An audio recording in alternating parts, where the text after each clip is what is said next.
Good afternoon, everyone. Thank you for joining us for today's Sihasin Hour, talking about strengthening laws to protect Dene women and children, and of course, our entire community.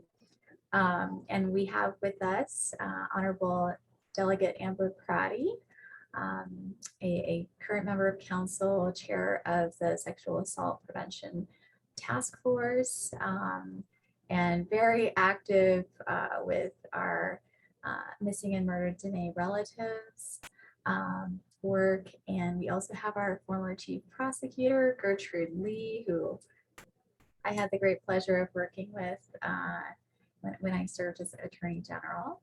And Gertrude is continuing to work in a prosecutorial capacity. So I'm just so happy to have you guys here with us. I'll just introduce myself quickly. Shea Ethel Branch and Shep, Equatoni Nishlan, Nakai Bashchin, Sinajani Dashinche, Nakai Dashanala, Susie de Nasha. And I am speaking to you from Flagstaff, as you can see from the background on my profile. The current executive director for Yehal Mido, which does business as Navajo and Hopi Families COVID-19 Relief Fund. Delegate Crotty, would you like to introduce yourself? Oh, your sound. How's that, better? Yes, better. Thank you. Thank you. I appreciate that. So yat share do anotsos kia ani neshle do belagana bashchin destiny deshe do belagana deshanale. Shay Amber Canaan Crotty Unishet Tohatsoi Bant Sha.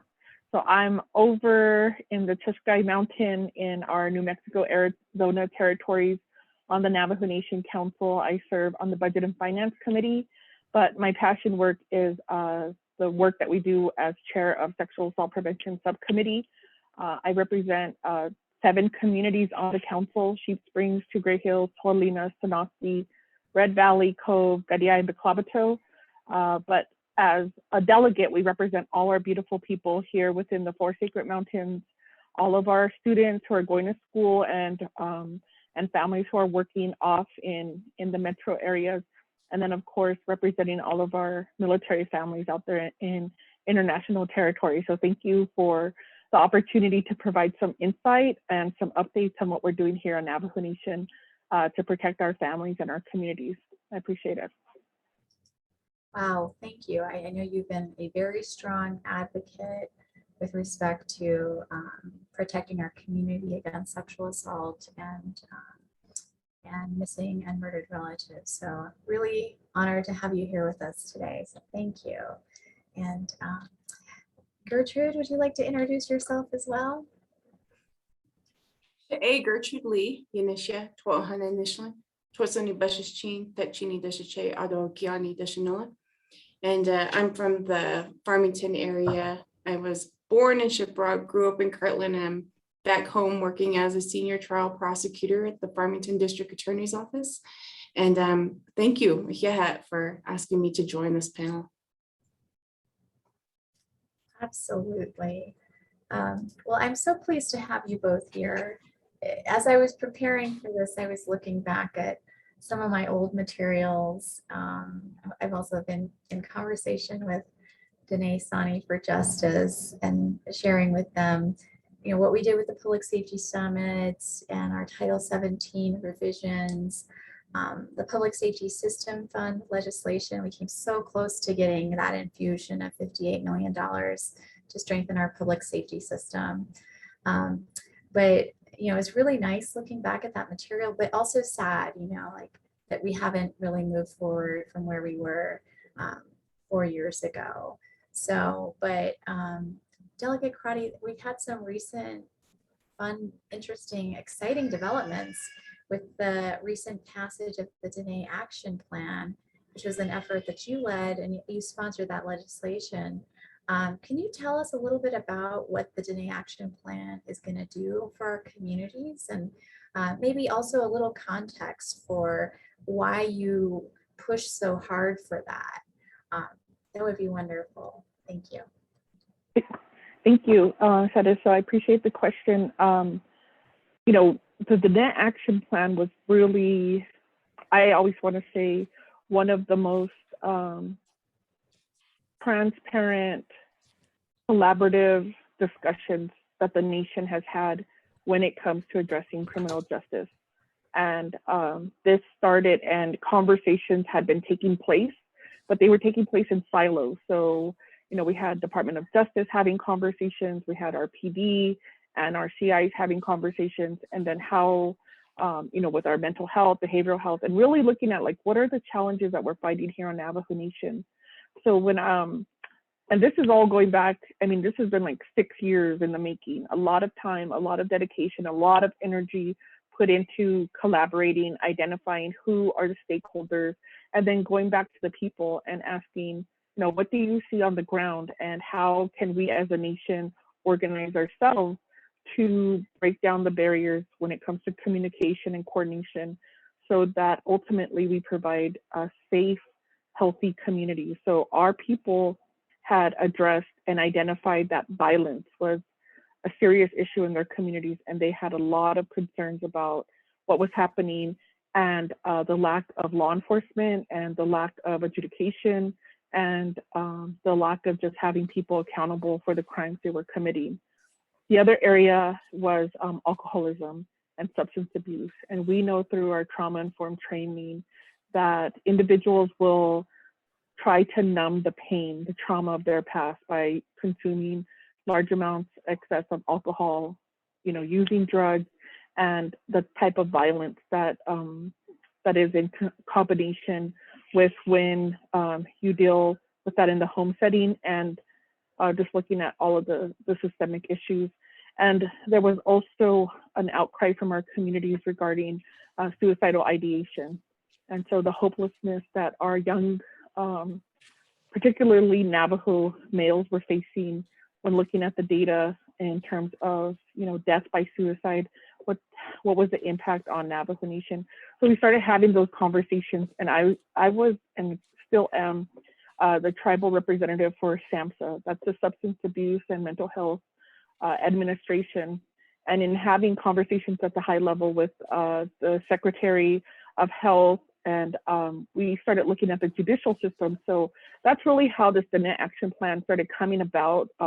We realized judicial branch had received money, Department of Health had received money for planning, and so we needed to combine that. So with your efforts as you know, Attorney General, and with Gertrude, Ms. Lee in there as prosecutor, we started gathering everyone to come together. And so when we signed the DNET action plan, it was almost like coming back full circle, because we were in that conference room where we first gathered. Remember when we opened up that large conference room and you just saw individuals there representing all different entities.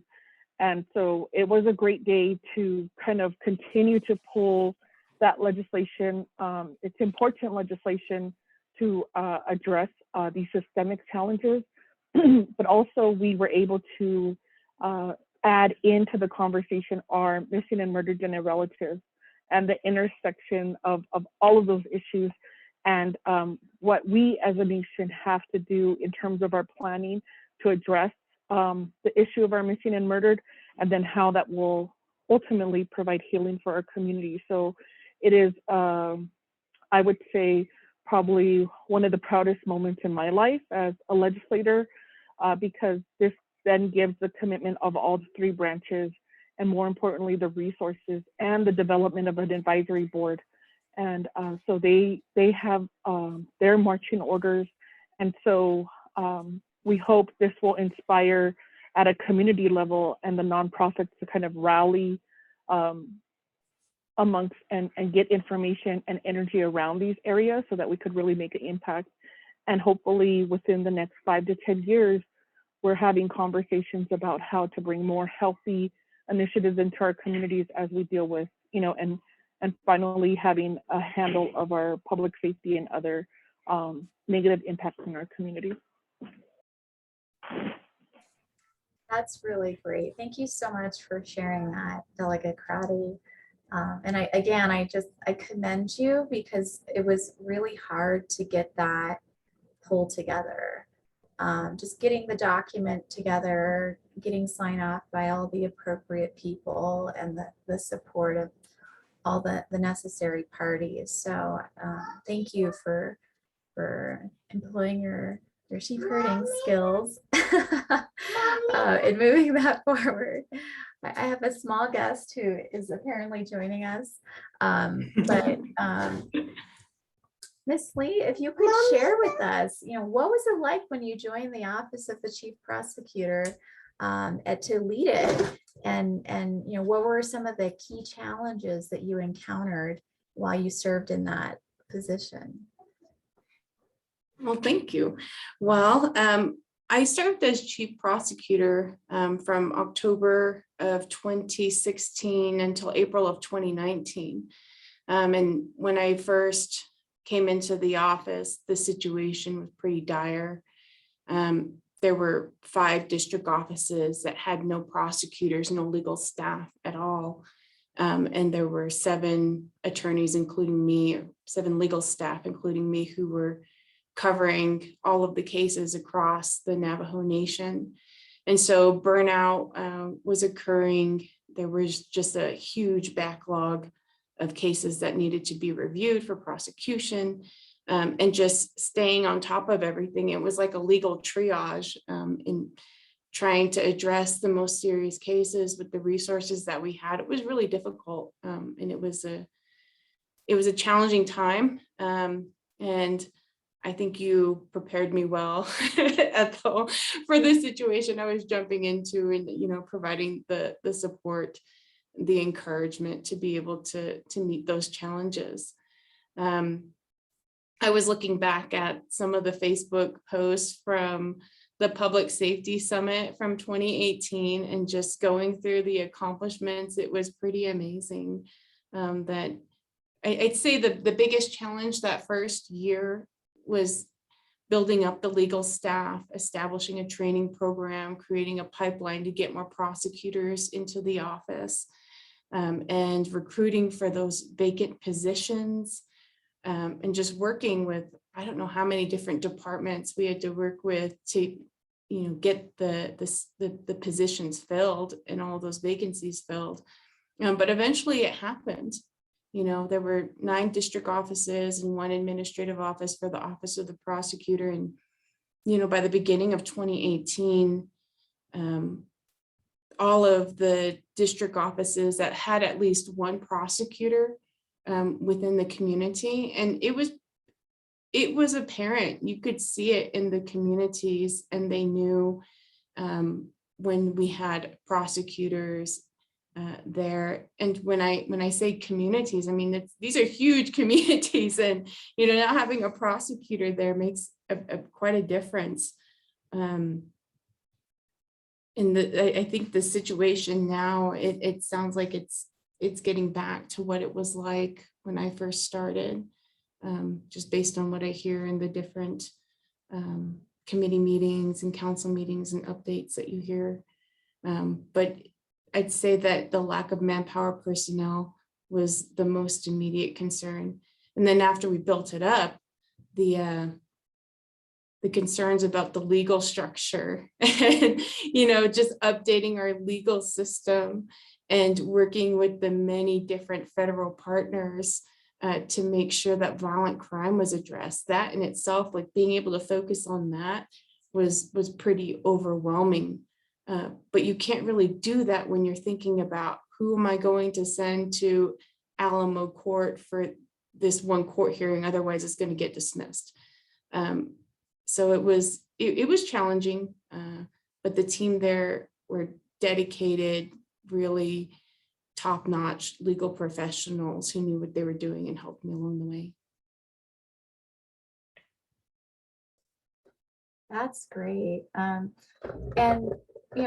Delegate Crotty, going to that topic of violent crime in our communities, I was looking at the assessment done for our police department, and you cited some of the high rates of violence. The homicide statistics are pretty high when you look at it on a per capita basis.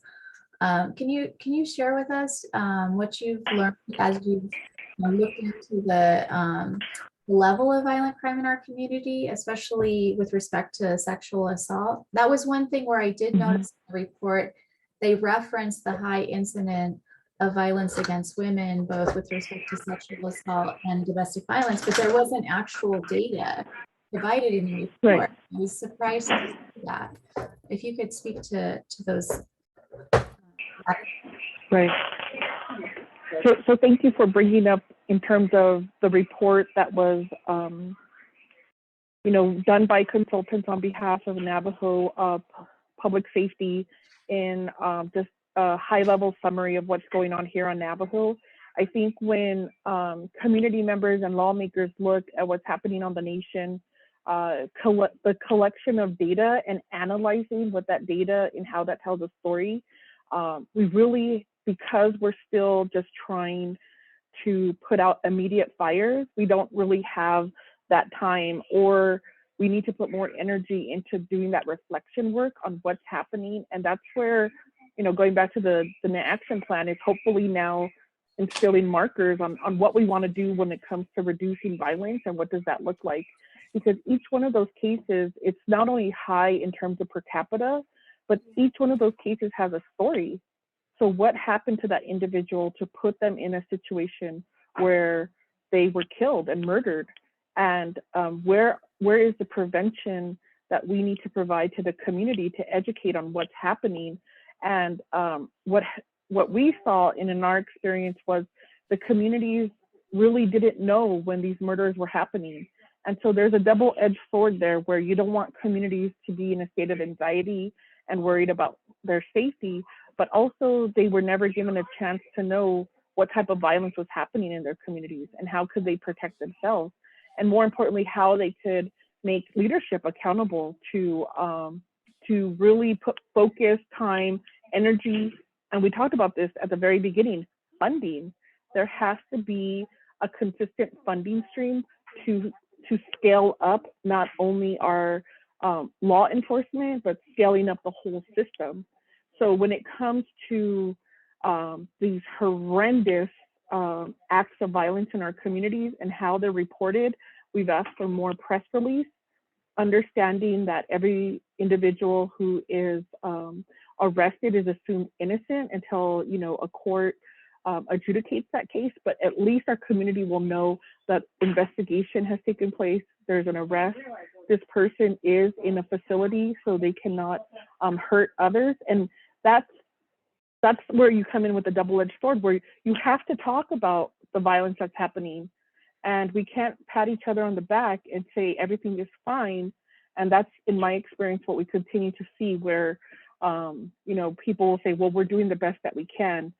Absolutely, you're doing the best that you can, but as leadership and as someone who can go to the federal government and keep them accountable, I need to be armed with that information to keep our federal partners accountable, because the last 10 years, we haven't seen increase in our funding. And this has created, these systemic barriers. So the judicial branch had to go to court and basically sue our trustee for support and resources. And it looks like we're going to have to have that conversation about how to support our public safety when it comes to law enforcement, CIs, prosecutors, public defenders, probation, detention. We're talking about the whole gamut, and that's why we need more eyes and ears. And it's a call out too to Navajo scholars who are researching this. We need, and that's why we're asking for a data institute, so that we can start collecting this information. And if PD has challenges in terms of the data that they produce and how to analyze that, then we need to get folks on the ground who can provide that support. And we've been really providing support to our criminal investigators so that they can digitize their data, and then we could be able to analyze, because there's technology out there that if we start plugging in to where these crimes are being committed, there's technology out there that can help us with prevention work. And so our trouble is not only having that data, but because we don't have rural addressing or a functioning E911 system, it's really hard then to try to put in points and make sense of, so that we're not having the shotgun approach.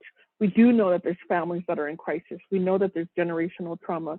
How can we, get our support and really help that family, really help that community?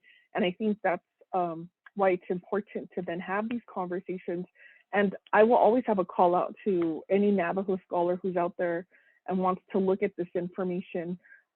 Sometimes it's a one-woman show. I'm pulling together information, developing policy briefings, and I think with the amount of violence that is happening in the communities, we need more help and we need more support, because we want grandma and grandpa to feel safe. I want my daughters to be able to run, their mile and not feel like they're going to be attacked or targeted. I need people to be able to drive at night and not feel that they're going to be targeted. So I appreciate the question. I know I got a little passionate, but it is a rally cry for anyone who's out there who wants to join the discussions. We do have a weekly meeting every Tuesday morning regarding domestic violence and transitional housing. And what does that look like? Every Friday, we have a meeting on missing and murdered genetic relatives. And every third Friday, we have an official meeting on sexual assault prevention. So we're having these conversations. And so that's why I wanted to come on and make sure that people know these conversations are happening. But we really still continue to need the support of the community to keep leadership accountable so that we can implement and fully fund. Navajo Nation has the funding. We just need the push of leadership and, more importantly, the people to fund these programs. So when Gertrude's talking about a pathway for prosecutors, to me, that's a no-brainer. How do we continue to support that? And if we have like Navajo Technical University providing tribal advocacy classes, how do we get those advocates to be our next generation of prosecutors? What are some of those incentives? Or if we could pull in from the ranks, either retired attorneys, not saying pro bono, but just pulling them in to say, we need you as our relief squad while we build up our system here, so that we can keep people accountable, because the last thing we want is a case dismissed so that there's no record of this person, creating this, or actually the perpetrator. And as we talk about federal declinations, the nation has the authority to prosecute at the same time.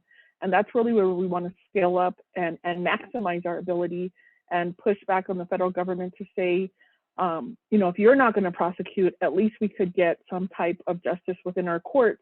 Because for every case that's not prosecuted, you have a victim or a survivor who just feels that, there was no justice. And so at times, then we have to look at how we could provide healing and support to them in the long term. Because these are our children who are going to school. These are our co-workers who are working with us. They are all dealing with this violence. So we need trauma-informed policies and funding. Thank you so much for sharing that, Delegate Crotty. Ms. Lee, on that point of federal declinations, and can you tell our viewers a little bit about, what areas of the criminal code could be revised in order to address the under-enforcement that's happening, or to just overall improve the functioning of our public safety system? I know we had extensive discussions and a very hard legislative press to try to revise Title 17, because it seemed like we kept going back to, when we would talk to officers, like, why aren't you writing a report? Like, what's going on? Like, why is the report not getting written? And then, why is the prosecution not happening? And why is the court not seeing this case to conclusion? And there were some really incredible minor changes, even, that could have been made in the criminal rules of procedure as well as the code. And are there any of those low-hanging fruit items that come to mind for you that you can share with our viewers? I think it's really important for the viewers to know, we talk about violent crime, but it's extremely complicated. It's extremely complicated. And there's so many partners that we have to work with, and we can enact laws, but if those laws are not, we can't force the federal government to do make the focus, violent crime in Navajo, if we don't have, laws that are focused on that as well. And what I'm saying is that, first of all, who handles the violent crime on Navajo Nation? When you look at a lot of the focus on declinations, those are declinations from the U.S. attorney offices, who are the federal prosecutors. We're not talking about tribal prosecutors at that point. And so when we look at those declinations, who are they getting the information from to decline? It would be the FBI, so another federal entity, or from the Navajo criminal investigators.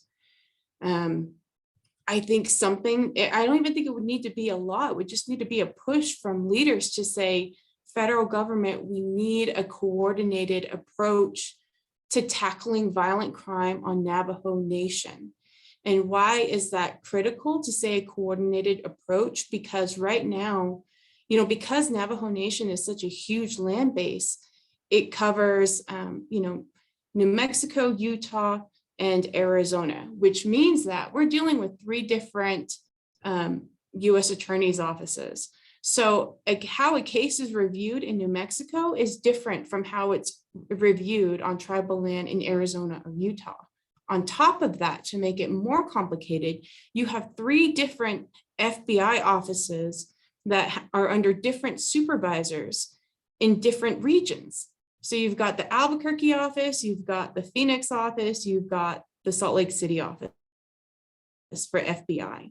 So there's not really a coordinated approach to violent crime on Navajo Nation, at least from the federal end, because we have 3 different U.S. attorneys' offices handling different regions based on the state lines, and then also the 3 different FBI offices. How much are they talking together? And, each U.S. attorney's office is supposed to create an operational plan for tackling violent crime in Indian country.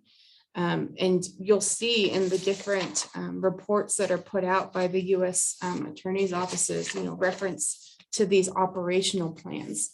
Why couldn't Navajo Nation have its own operational plan that's coordinated and talked through by all of these federal entities? Like, why can't the U.S. attorneys all have a coordinated approach to Navajo, so that the answer that you get for a crime that happens in Tuba City is the same as the answer that you get for a crime that's committed in Crown Point? And vice versa, in terms of answers from the FBI about what happens in these different regions and areas. I think that's a pretty big obstacle to just tackling this. And, it really takes question, I think, from the people. They don't know to ask these questions if they're not aware of how the whole process works and how complicated it is. Because there's just so many different federal entities that we have to work with, on top of, looking at it from the tribal level, because, it could take time for the federal attorneys, federal prosecutors to make a decision about whether they're going to prosecute. In the meantime, it's the tribal prosecutors who need to review and look at that case for tribal prosecution. And in terms of low-hanging fruit, I think something that's really critical if we want to take a victim-centered approach in all aspects of handling these types of crimes at Navajo Nation is to look at, a referendum and include victims' rights in the Navajo Bill of Rights. I mean, that seems the movement that you see with the Diné Sani for Justice and everything that has come about recently, the passion and the folks who are coming out to say that, no, this isn't right.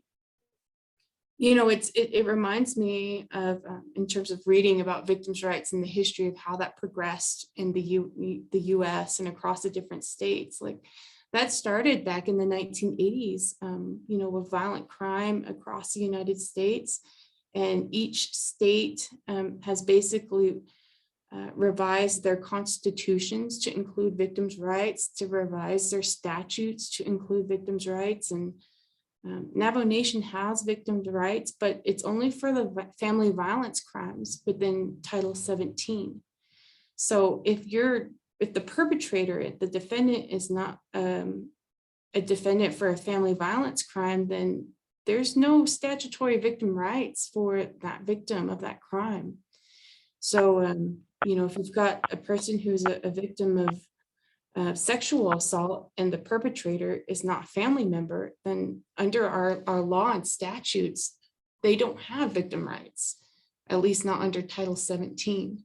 And it's difficult. That was a real big challenge and something that I wasn't quite prepared for when I was chief prosecutor, was to just be able to process that and to understand that within our laws, that we don't have it recognized in our Bill of Rights, and it's not recognized completely in Title 17. And that seems like something that's pretty fundamental, along with, looking at the rules of criminal procedure that haven't been revised since the early 1990s to really streamline our process and to make it more efficient. The system can become far more efficient if we just look at rules of criminal procedure and think about how do we create these rights and recognize the rights that victims of crimes have. Can you walk us through a scenario, like say a homicide situation? Like what does it look like now in terms of victims' rights? And then what would it look like if there actually was victims' rights in our Bill of Rights? Well, it would,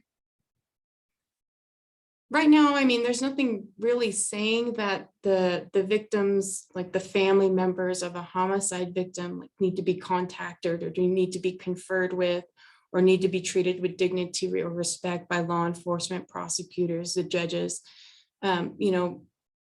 Ideally, Victims' Rights, a Victims' Rights Act, or a list of it that would be included in the Bill of Rights would include, some degree of notice and something advocating for such victims and family members to be treated with dignity and respect by all members of the public safety system, from the officer on the ground to the judge who ultimately hears the case, and perhaps something in there that recognizes the need and importance of timely, not just timely prosecution, but timely adjudication, movement by the courts to make a decision and to bring a person to justice.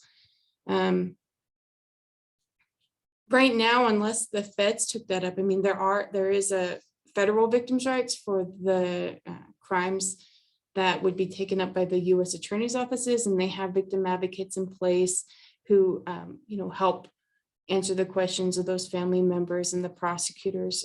The federal prosecutors also have the victims' rights federally that they would go through. But if we were talking about, like, if there was an investigation going on and there hadn't been federal charges filed yet, and we were looking at just tribal prosecution, there's not really anything in place unless there's other crimes that the person was being prosecuted for, like, battery on a family member or threatening a family member, things like that. If you didn't have that family member aspect to it, it would be a little difficult to advocate for that.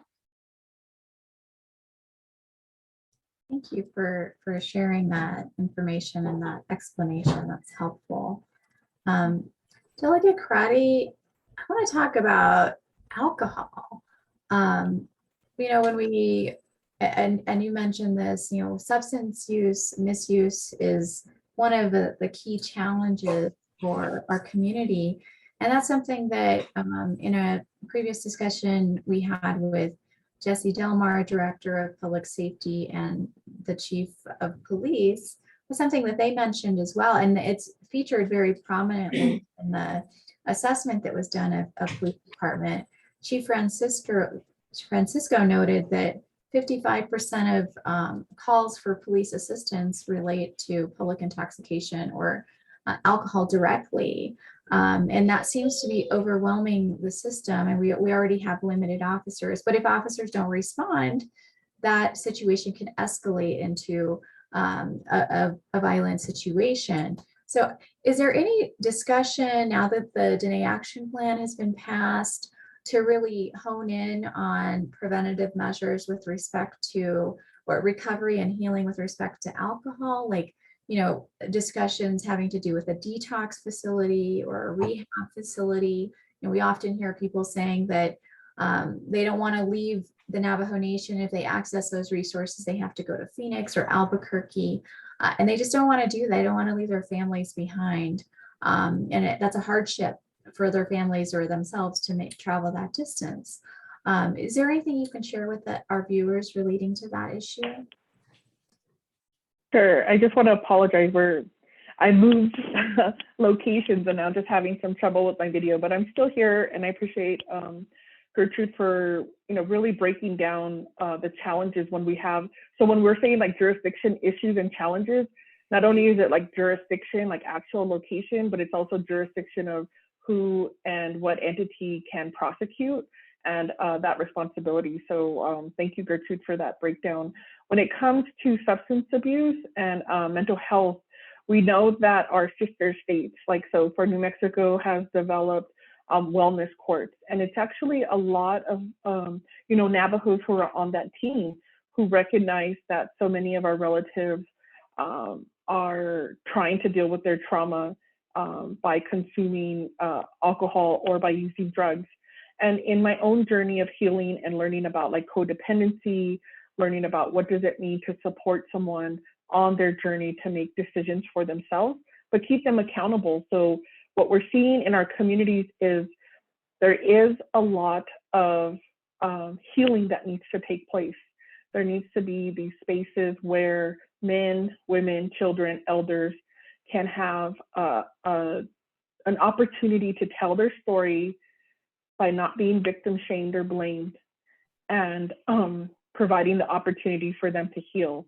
So when that then is interfaced with, let's say, a criminal activity, whether it's like assault, harassment, or burglary, or just intimidation and stalking, what we want is the courts, we want to develop a mental health court where the courts then are just not detaining individuals and then they roll out in 8 hours, but really this comprehensive approach where we can give them as our relatives the best opportunity to access the care that they need, and most importantly, that they want. So in learning about codependency, we cannot force anyone to change. They have to change within themselves. But if there are people who, and our relatives who want that change and want that support, we should provide a system to support them. So if the challenge is they don't want to be, let's say, put in a treatment center that's out of state because they feel that they'll be too far away from their family or that'll be a hardship for their families, we as a nation can, contract and provide that services here locally. And that will not only, provide local treatment, but it also will be us developing healthy institutions. Like how much of our money annually is spent on developing these healthy institutions. And when you start analyzing how we spend Navajo Nation dollars, you'll see there's a big difference in how we spend our dollars, and then how to maintain and operate. We can partner with our federal government partners, Medicaid, Medi-Cal, and other areas to provide this holistic response, because what we also need is not only individuals to stop consuming or stop using drugs and alcohol as a numbing, like basically a way to escape, but then to support them when they go back into the community. And we don't see that type of support in any of our communities. We run an Al-Anon and an AA group in Sheep Springs. And we have a nice handful of community members who are participating and getting the support that they need. But that wouldn't be there if we didn't have community members who they themselves have gone through the process and now want to help others. And so Navajo Nation dollars are not used to support that type of programming, but it's an example of what we can do when we start looking at how do we want to heal individuals. That relative who's unsheltered in, let's say, the border towns or some of our larger towns here on Navajo Nation, I want to pull back that where people say, well, they want to be out there because they have a home if they want to. Well, there might be so much trauma, or there might have been so much conflict that either they're not welcome back to their house, or they don't want to be back into that situation with all of, you know, the rules and responsibilities that the home requires. So we have to set up a system then who can help them, because as winter approaches, no one should be in this day and age be passing away of exposure. No one in our community should be living under a bridge, a shack, or a tent. And so we need to create the safety net that expands beyond just our clan relations, and find them support that they need, because those individuals are also someone's son, someone's daughter, parents, aunties, uncles. And, you know, as we learn more about our veteran population, have served our military and served our country. So we have to rehumanize them ourselves, and any pain that we may have experienced ourselves from someone who abused alcohol or drugs, if we heal ourselves, then we could have that compassion for our relatives who are struggling through that, and not being judgmental, not enabling, keeping them accountable, but building up health systems that will help them, and that will help our communities, because then public safety won't be drained of all their resources when they have to respond to 70% of their calls is somehow alcohol related. That should be, you know, a red flag, a sign, an alert sign that we need more intervention. And how can we support our families if right now we're seeing a 70% response is related to alcoholism. And so we can do that through coordinated efforts. We have received some proposals from some of our healthcare entities that provide service here on Navajo. During COVID, we saw some very innovative approaches on how to help our relatives who are dealing with substance abuse. And so there's now an injection of more care, because we want to make sure first that COVID is not spread through, you know, different ways of transmission.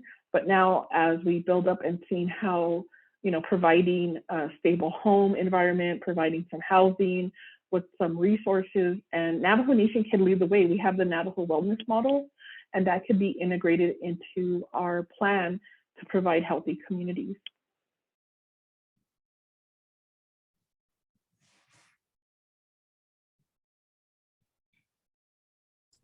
Great, thank you so much for sharing that, Delegate Crotty. And so as I understand it, the Dene Action Plan, and part of why that was so important was, as you were saying, integrating the nation's response to public safety challenges in the community, and then also making us eligible for significant federal funding that is now available to us now that we've completed our action plan. I think the deadline for that, I can't remember the name of the fund, but I recall the deadline being sometime in February. So is that kind of the direction things are going? Are you guys mobilizing? I guess, what are the next steps here in the next 6 months relating to the Dene Action Plan?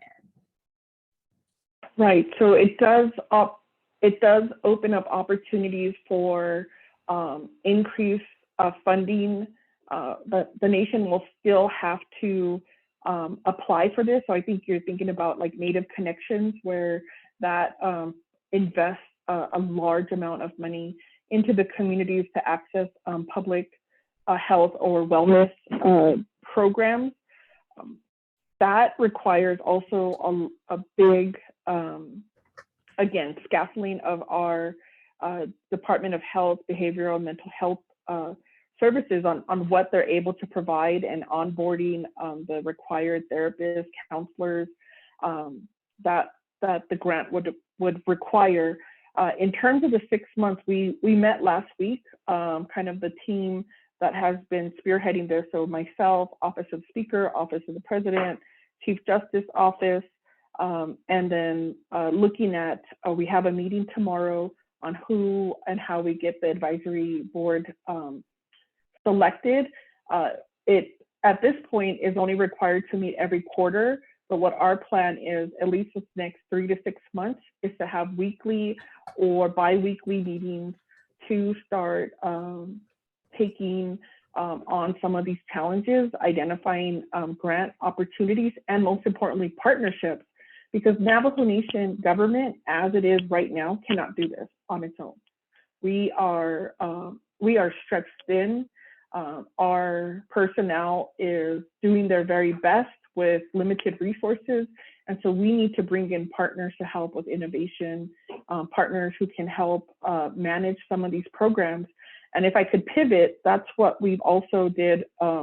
We had a press release, and thank you for being there, Ethel. And I think, I'm not sure, I didn't see Gertrude, but on the first day of fall session is in that press release was recognizing that the Navajo Nation Council designated Utah Navajo Health Systems and Victim Services of Coconino County, Northwest Sexual Assault Services as the designee when it comes to Office of Victims of Crime Tribal Set-Aside. So they are going to develop and are developing our victim services here on Navajo Nation. Programs have tried to implement those dollars, and it was hit or miss. We had challenges with some of the DOJ, freezing some of the dollars. And so we wanted to be innovative. And so that's an approach where we partner with our current 638, partnering with nonprofits who are providing direct care, and Navajo Nation designating them to provide these services.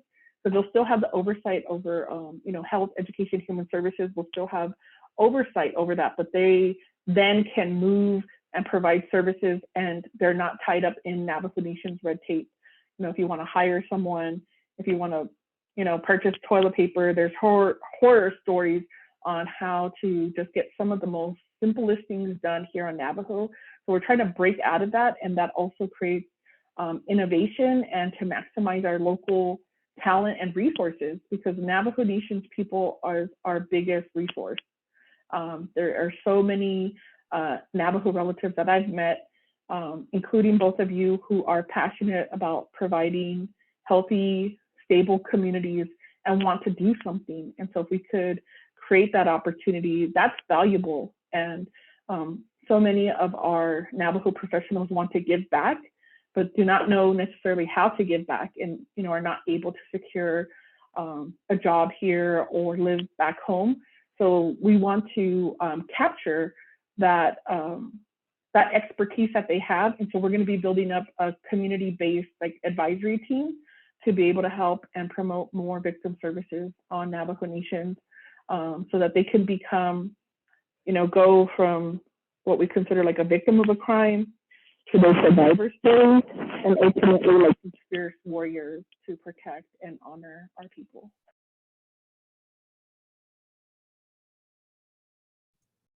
Great. Well, thank you for sharing that. I feel like we're just scratching the surface of these issues in the time that we have here with us today. But we have about 12 minutes left. Ms. Lee, can you share with us your thoughts on where energy could be focused to have the most impact to strengthening our public safety system? This was a question that I asked Director Delmar and Chief Francisco as well. What are the 4 things that you think could be done to really make a difference in ensuring that when people call the police department, there's a quick response, there's expeditious prosecution and expeditious disposition of the case by the courts. Just assuming we had access to unlimited resources.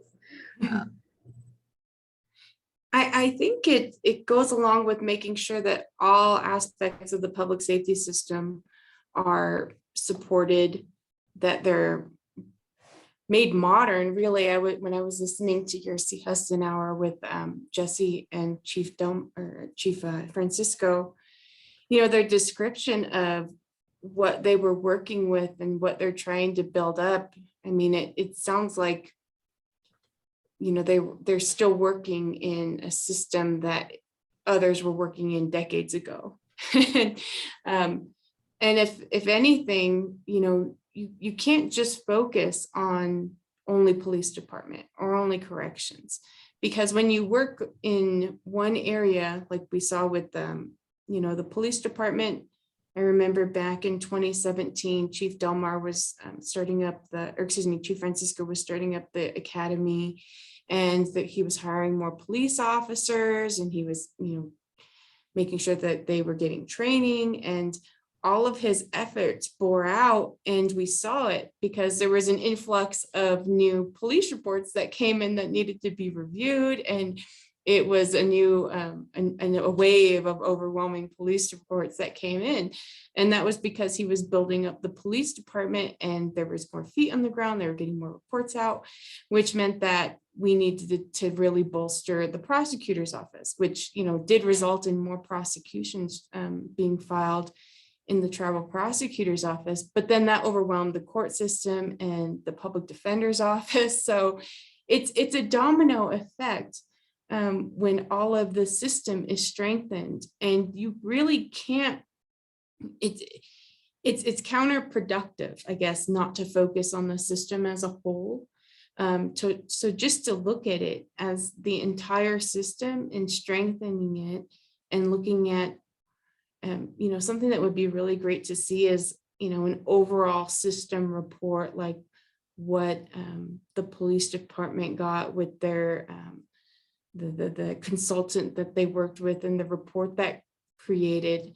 It would be interesting to see, what does judicial need in order to modernize? What does the prosecutor's office need, and corrections, and the public defender's office? Like, what if we had a system-wide, report on how we need to meet the needs? How do we modernize all of the departments and programs, and establish clear goals for what we want to see? And it's overwhelming. I'm sure whoever does it, or whoever wants to tackle that, is going to be overwhelmed by the needs. I remember doing a review of the prosecutor's offices and doing comparisons with other prosecutors' offices that have a similar population and their staff, and how much did they have in terms of resources, and what was the gap. And it was a gap of over $1 million per year in order to bring us up to par, to just half of what other prosecutors' offices work with. And I imagine it's the same or even more with the public defender's office and with judicial, because you can have tons of police reports, you can have a lot of tribal prosecutions, but if you don't have the judges to sit and to hear those cases, or enough public defenders to represent these defendants, it doesn't leave us in a good spot to improve and to really strengthen the system. You have to look at every single part of it as a whole.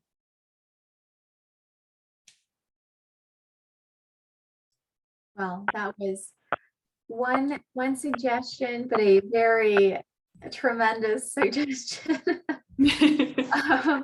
So thank you for sharing that, and for explaining how that domino effect works, and how, the components of the system, it's an ecosystem, right? That they're interreliant upon each other in order to function healthfully as a whole. So Delegate Crotty, what are your thoughts on where energy could be focused to have the most impact on strengthening our public safety system? You're on mute. Sorry. Thank you. Thank you. I'm glad I got my video back. So there's always multiple approaches here on Navajo. And so what has been the challenge is when we tried to take a comprehensive approach, it just was, leadership didn't know in the last council how to really digest that. So when we got the, what was it, $52 million settlement, and we wanted, and Chairman Edmund Yazzie was trying to, you know, make sure that that went into like the public the criminal justice system, there was a lot of pushback from the council at that time. And I didn't really understand that rationale. And so the money then was just deposited into Sihasin, where it still sits. And there really hasn't been major investments on behalf of Navajo Nation for any type of these areas that we're talking about. So I will say that, you know, with this ARPA, or now what we call Navajo Fiscal Recovery Funds, the eligibility for public safety is not part of that federal guidelines, but we do have a portion of funds that we could use for government services. And of that funding, so of like $2.7 billion, you know, 5 million is going to public safety. And so the correlation is not there. And I understand my colleagues who feel like, well, this is a federal trust responsibility. What I would do, instead of having our people suffer and all of the criminal justice system be, you know, using triplicates, you know, still writing out their data, that's an emergency. It is creating a violent situation here on Navajo. And so we need to invest and then, you know, give the federal government our receipts and saying, you know, this is the type of resources that we need for our communities. When the FBI comes and talks to Navajo, and Gertrude talking about the, you know, the 3 different districts, why doesn't Navajo have one district that can focus on their needs?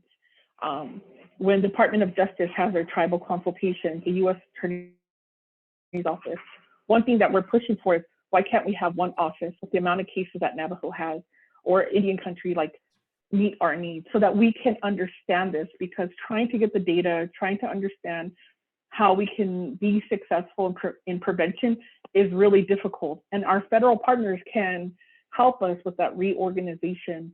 But going back to funding, I also think, you know, at the community, at the chapter level, I do see a handful of chapters who are making public safety their priority, passing resolutions. Like in Northern Agency, we have quarterly meetings with our public safety. And so they're building that bridge, but we need to see that in the budget. We need to see that in Navajo Nation budget to fully fund, you know, getting our prosecutors at a level where we can attract those who want to come back home, or those tribal advocates that we could train to be prosecutors. They need homes. We need that also for our police officers, everybody. When I talk, I'm just going to say criminal justice system, and that's everybody. And we need to be very mindful of that, on having and supporting them, and what does that look like?